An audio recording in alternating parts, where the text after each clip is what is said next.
we're being asked to complete the square, and there's a formula for completing the square.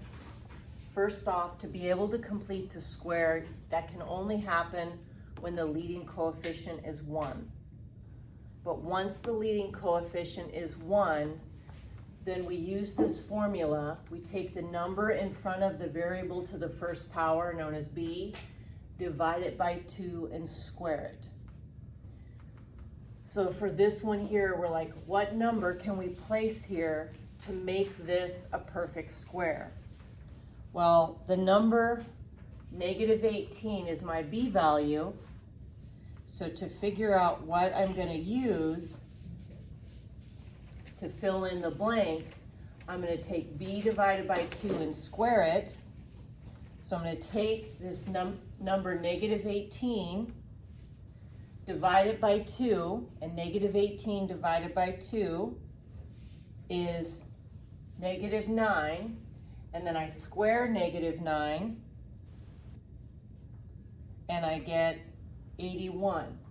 So the number that we're going to place here is 81, and that's going to be my answer.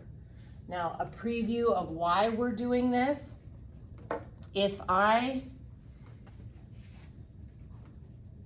make this 81 and then I factor it, when I go to factor this, this becomes w minus 9 times w minus 9, and they're identical.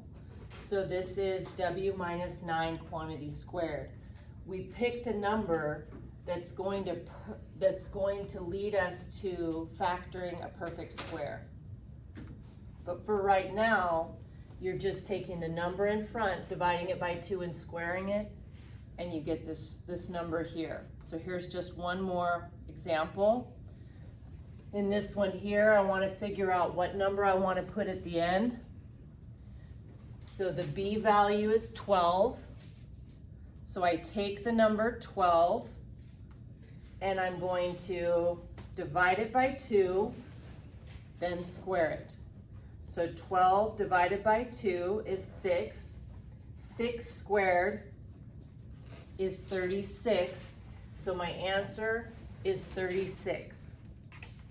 So just take the number in the middle, divide by 2, square it, and you have the answer. One more time, what the significance of this is, the reason why we have 36 is if I go to factor this, it's going to end up being y plus 6 times y plus 6. It's a perfect square. Y plus 6 quantity squared. So we're deciding on the number that's going to lead us to factoring to a perfect square.